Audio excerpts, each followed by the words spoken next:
All right, let's see. Well, with the front cover off there, I'm just waiting for the parts to do the timing belt and the water pump. And I did a little cleaning under here, although it needs a lot more, but I'm gonna remove everything. So I did loosen the axle castle nuts.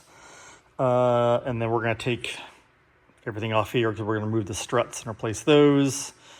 We're gonna replace the tie-ins and the ball joint and a new sway bar and some new sway bar end links and a few things like that.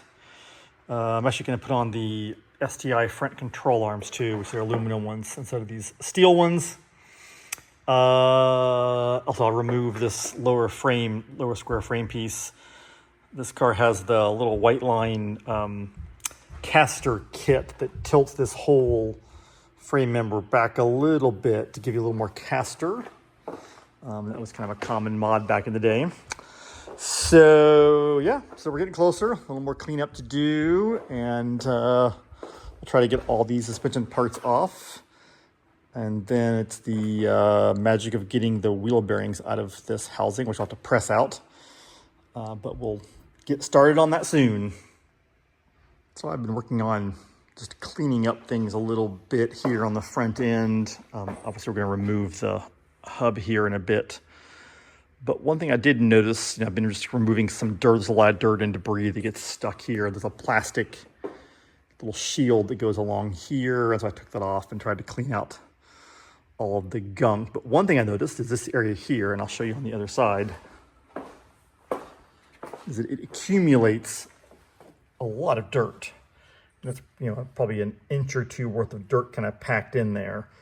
And it's because dirt and water gets past the shield, because the shield is not really pressed against here very hard. And there's really nowhere for this stuff to go. It could, in theory, come out here, but that gets clogged really fast, and there's a plastic skirt over this anyway. So it makes it difficult for stuff to get out of here. And sure enough, there's all that dirt and debris there.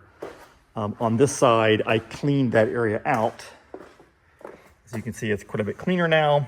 And there is this like foam filler that's supposed to go down here like that to try to keep what's in here contained and not get in that space down there.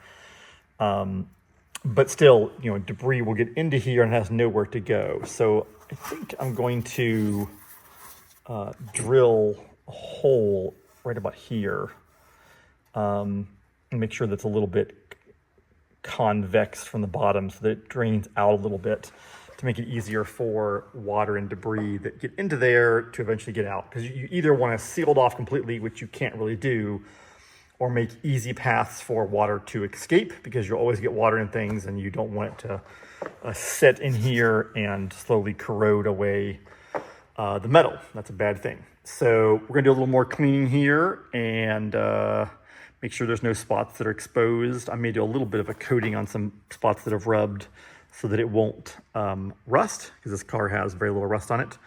And it's good to keep it that way.